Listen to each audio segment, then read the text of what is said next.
جہلم کا ایک فرد کہ جو اولیاء کرام کی بے ادبی اور گستاخی سے شروع ہو کر آج وہ حضرت امام الانبیاء صلی اللہ علیہ وآلہ وسلم کی بے ادبی اور گستاخی تک جا پہنچا، اور افسوس ہے ان لوگوں پر کہ جو اس طرح کے شخص کا دفاع کرتے ہوئے دکھائی دیتے ہیں، اور وہ یہ کہہ رہے ہیں کہ جی وہ تو کسی کا قول نقل کر رہا تھا، اس نے خود تھوڑی یہ کیا ہے، وہ خود اس کا قائل نہیں ہے۔ تو اس میں پہلی بات تو یہ ہے کہ کسی کا بھی کفریہ قول آپ اسی صورت کے اندر بیان کر سکتے ہیں، نقل کر سکتے ہیں جبکہ آپ اس کفریہ قول کا رد کرنا چاہتے ہیں، اور ساتھ ساتھ اس قول کی برائی، گمراہی، ضلالت، خباثت، شناعت کو ظاہر کرنا چاہتے ہیں۔ اسی صورت کے اندر آپ کسی کا کفریہ قول نقل کر سکتے ہیں، اور نقل کرنے میں بھی اس بات کا لحاظ کرنا ضروری ہوتا ہے کہ الفاظ ایسے ہوں کہ سننے والا ان کو برداشت بھی کر سکتا ہو۔ انجینئر نے یہ جو قول بیان کیا ہے، اس کا مقصود اور اس کا مدعا اس قول کا رد کرنا نہیں تھا، بلکہ وہ ایک بات کے جواب میں بطور دلیل کے یہ قول لے کر آیا ہے، اور اس کا مدعا جو تھا وہ یہ تھا کہ معاذ اللہ توہین رسالت کوئی اتنا بڑا ایشو نہیں ہے۔ اگر توہین رسالت اتنا ایشو ہوتا تو قرآن ان کی عورتوں کے ساتھ نکاح کرنے کی اجازت نہ دیتا۔ تو جب قرآن نے ان کی عورتوں کے ساتھ نکاح کرنے کی اجازت دی ہے تو وہ کہہ رہا تھا کہ اس سے یہ ثابت ہوتا ہے کہ معاذ اللہ توہین رسالت کوئی اتنا بڑا ایشو نہیں ہے۔ تو اس بات کو بھی بیان کرنے کے اندر وہ قرآن میں تحریف کر گیا۔ قرآن نے جہاں پر کتابیہ عورت کے ساتھ نکاح کرنے کی اجازت دی ہے تو وہاں پر سورہ مائدہ آیت نمبر 5 میں اللہ رب العزت نے اس چیز کو بیان کیا ہے، فرمایا کہ وَالْمُحْصَنَاتُ مِنَ الَّذِينَ أُوتُوا الْكِتَابَ، کہ وہ پاک دامن کتابیہ عورت ہو۔ پاک دامن کتابیہ عورت سے نکاح کرنے کی قرآن نے اجازت دی ہے کہ جب وہ مسلمان کے عقد نکاح میں آئے گی تو اگر اسلام کے حوالے سے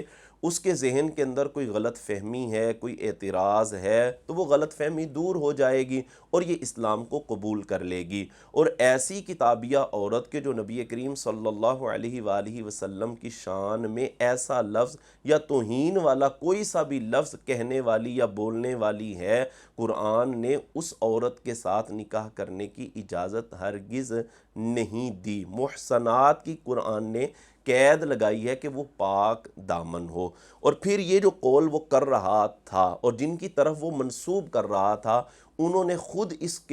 قول کا رد کیا ہے، اور انہوں نے کہا ہے کہ بھائی ہم اس بات کے قائل نہیں ہیں اور ہمارے پورے لٹریچر کے اندر ایسی بات بھی نہیں ہے۔ تو یہ پتہ یہ چلتا ہے کہ یہ اس نے قول خود گھڑا ہے، اور جب بندہ خود اس طرح کا قول گھڑ لے اور کسی کی طرف منسوب کر دے تو ایسے شخص کے اوپر بھی گستاخی اور بے ادبی کا حکم لگایا جائے گا، جیسا کہ قاضی ایاز مالکی رحمۃ اللہ تعالی علیہ نے اسی بات کو اپنی شفا شریف کے اندر بیان کیا، جہاں پر قاضی ایاز مالکی رحمۃ اللہ تعالی علیہ نے یہ باب باندھا ہے کہ کسی کا جو کفریہ قول ہے اس کے نقل کرنے کا حکم کیا ہے۔ اسی کے تحت حضرت قاضی ایاز مالکی رحمۃ اللہ علیہ نے شفا شریف کے اندر اس چیز کو بیان کیا ہے کہ اگر وہ کسی کا قول نہیں ہے بلکہ وہ خود اس قول کو گھڑنے والا ہو تو اس پر بے ادبی اور گستاخی کا ہی حکم ہوگا۔ تو اب یہ جو قول نقل کر رہا تھا یہ ان کا تو ہے ہی نہیں، اور پھر دوسری بات یہ کہ یہ رد کرنے کے طور پر یہ قول نقل نہیں کر رہا،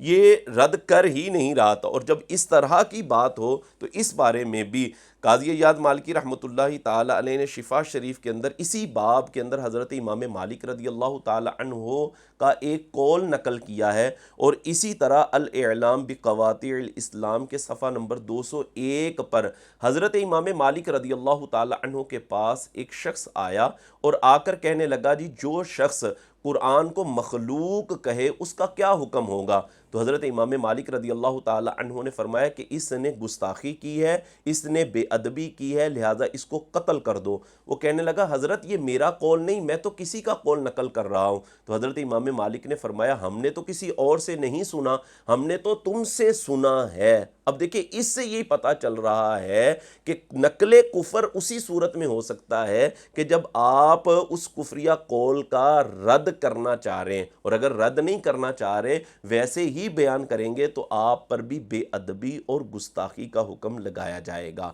لہٰذا جہلم کے اس شخص نے جو یہ قول بیان کیا ہے، پہلی بات تو یہ کہ یہ کسی کا قول ہے ہی نہیں، خود اس نے گھڑا ہے، اپنے پاس سے یہ بیان کر رہا ہے اور ان کی طرف یہ منسوب کر رہا ہے، لہٰذا یہ اس کی بے ادبی اور گستاخی ہے، اور اس پر وہی حکم لگایا جائے گا جو ایک گستاخ پر حکم لگایا جاتا ہے۔ اور یہ مکافات عمل ہی آپ سمجھ لیں، جیسے یہ مذاق اڑا رہا تھا تیری تے چاچی گئی، اب دیکھیں اس پر بھی وہی حکم آ رہا ہے کہ اس شخص کی جو بیوی ہے وہ بھی اس کے نکاح سے نکل چکی ہے اور اس شخص پر حکم کفر لگ چکا ہے۔ بہرحال اس نے بے ادبی اور گستاخی کی ہے، اور وہ لوگ کہ جو اس کا دفاع کر رہے ہیں ان کو عقل کے ناخن لینے چاہیے، ہوش کے ناخن لینے چاہیے کہ ہم کس شخص کا دفاع کر رہے ہیں۔ یہ خود بھی جہنم کی طرف جا رہا ہے، اور جو اس کا دفاع کر رہے ہیں اور جو اس کے پیروکار ہیں وہ بھی جہنم ہی کی طرف جا رہے ہیں۔ خدا را ہوش کرو اور ایسے شخص کی اتباع کرنے سے اور ایسے شخص کے پیچھے چلنے سے